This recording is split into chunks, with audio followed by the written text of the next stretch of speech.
Salut à toi, c'est Jérémy, bienvenue sur Training Life. On se retrouve aujourd'hui pour une nouvelle recette hachis parmentier vegan. En ce moment, j'essaie de publier pas mal de recettes. J'essaie de publier du contenu un petit peu différent. Ça fait déjà plusieurs années que je suis sur YouTube. J'ai déjà publié plus de 250 vidéos. Pas loin des 300, je crois d'ailleurs. Donc voilà, du contenu plus original. Dis-moi si ça te plaît. Sois vraiment actif parce que j'ai besoin d'avoir des retours pour savoir si ça plaît, pour savoir si je continue aussi YouTube, hein, bien sûr. En tout cas, moi, j'aime produire des vidéos, mais le but, c'est que ce soit vraiment pertinent, que ça puisse t'aider. Donc, dis-moi si tu as des idées de vidéos, des choses que tu aimerais voir, et je ferai en sorte de regarder aussi si ça me plaît pour produire ce genre de contenu. Donc, toujours lié à la nutrition, bien évidemment, vegan, au sport et à la santé. Aujourd'hui, hachis parmentier vegan. Juste avant, pense bien, je le redis, à télécharger ton kit de démarrage du végétal. C'est un e-book totalement offert. Dedans, tu as les 100 meilleurs aliments pour sportifs, mais pas que. C'est aussi pour tout simplement atteindre une pleine santé. Il faut vraiment prendre conscience que une nutrition de santé devient nutrition sportive. Une nutrition de santé peut simplement rester une nutrition de santé. Mais une nutrition sportive, à la base, c'est une nutrition de santé. Ça, c'est quelque chose que je redis assez souvent. Tu vas aussi trouver comment faire ta transition en termes de nutrition omnivore à une nutrition végane, comment aussi les compléments alimentaires, tout ça, tu vas voir ça à l'intérieur de cet e-book totalement offert. C'est le premier lien en description sous cette vidéo. On est donc parti recette de hachis parmentier vegan, une recette intéressante que tu vas pouvoir consommer comme ce que je t'avais dit la dernière fois en termes de collation, plutôt après l'entraînement. Pourquoi? Tout simplement parce que le hachis parmentier, je le dis avant qu'on démarre cette recette, c'est donc des pommes de terre qui vont être mixées. À partir du moment où un aliment est mixé, broyé plutôt ici, donc ça va augmenter l'index glycémique. L'index glycémique, c'est ton taux de sucre qui est circulant dans le sang. Et tout simplement, le corps n'a pas une capacité à gérer un stock énorme de sucre circulant dans le sang. S'il y a trop de sucre circulant dans le sang, qu'est-ce qui va se passer? Il va déclencher ce qu'on appelle la pompe à insuline et le procédé final, ça va être que ça va être stocké sous forme de masse grasse. Tout simplement parce que il faut bien que ça aille quelque part. Donc, c'est pas forcément à rejeter quand on consomme de la purée, par exemple, ou un hachis parmentier, mais simplement prendre conscience que ça va être plutôt intéressant de consommer ça après ta séance de sport parce que le corps a besoin de nutriments rapidement assimilables. Donc là c'est intéressant parce que du coup c'est broyé. Donc il y a un processus d'économie, de procédé d'économie de la part du corps parce que c'est prédigéré quelque part quand c'est mixé. Donc ça peut être intéressant. Donc voilà, c'est un petit truc à savoir qui peut être cool de consommer pourquoi pas un hachis parmentier après ta séance d'entraînement, ta séance de sport, parce que c'est plus directement et facilement assimilable par ton organisme.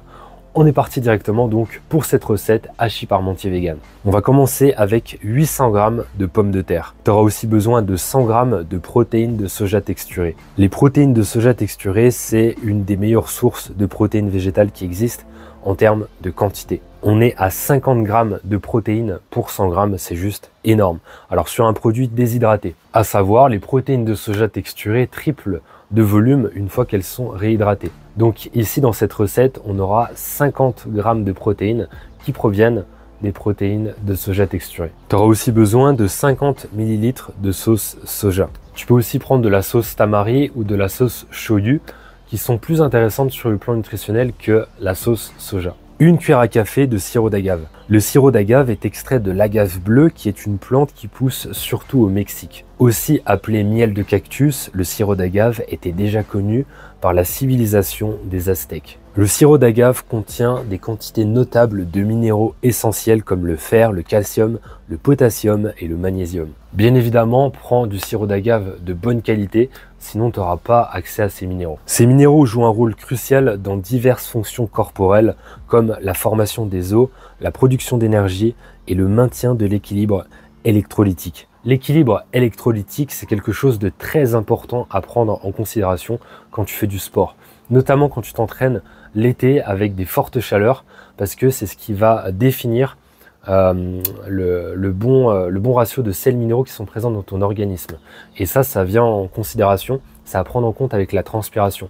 Donc à partir du moment où tu transpires, à partir du moment où il fait chaud, il faut faire très attention à son équilibre électrolytique. Grâce à sa teneur en fructane, notamment les fructo-oligosaccharides et les inulines, le sirop d'agave possède des propriétés antibactériennes. Ces composés peuvent inhiber la croissance de certaines bactéries pathogènes et favoriser un environnement intestinal sain. Dernière info intéressante, le sirop d'agave a un index glycémique plus bas que le sucre ordinaire. Le sirop d'agave aide à éviter les pics de glycémie, offrant une option sucrante plus stable pour les diabétiques et ceux cherchant à contrôler leur taux de sucre dans le sang. On aura aussi besoin de 30 g de margarine, 250 ml de lait végétal, ici du lait de soja nature. Je te conseille le lait de soja parce que c'est le plus protéiné, et puis nature, son goût est neutre. Une demi-cuillère à café de sel, 100 g d'oignons jaunes, donc l'équivalent d'un oignon jaune. Les oignons contiennent des composés puissants comme la quercétine, qui protègent contre les dommages cellulaires et réduisent le risque de maladies chroniques. L'oignon aide à abaisser la pression artérielle, à réduire le cholestérol et à prévenir les maladies cardiaques grâce à leurs effets anti-inflammatoires et anticoagulants. Tu auras aussi besoin de 150 g de carottes, de 10 g de persil. Le persil fournit des vitamines C, K et A, ainsi que du fer essentiel pour l'énergie, l'immunité et la santé des os, aidant les athlètes à maintenir des niveaux de performance élevés. Je te conseille de prendre du persil surgelé, donc que tu peux trouver dans les grands bacs en commerce, tout simplement parce que les minéraux sont mieux conservés avec la congélation. Donc pense à le faire. Après tu peux prendre du persil frais, mais la vitamine C va plus vite s'oxyder. Et on termine avec 2 cuillères à soupe d'huile d'olive. Concernant les étapes, on va commencer par laver les pommes de terre et les cuire à l'eau ou à la vapeur. On va faire bouillir de l'eau, on va mettre les protéines de soja texturées dans un grand bol, dans un saladier.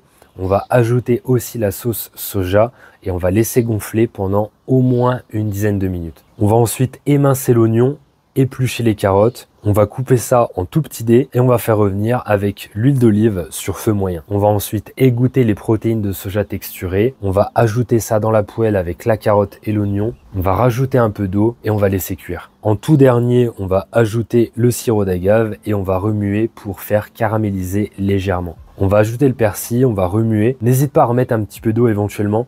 Il faut quand même que ce soit pas trop sec. Ensuite, on va disposer ça dans un grand plat. Une fois que les pommes de terre sont bien cuites, on va les égoutter puis les écraser avec une fourchette et on va rajouter le lait végétal et la margarine. Alors tu peux ajouter de la muscade, pourquoi pas, personnellement je n'en avais pas. Ajoute éventuellement un peu plus de lait végétal, alors faut pas que ce soit liquide hein, bien sûr ta purée, mais juste il faut prendre en compte qu'avec le four ça va se déshydrater.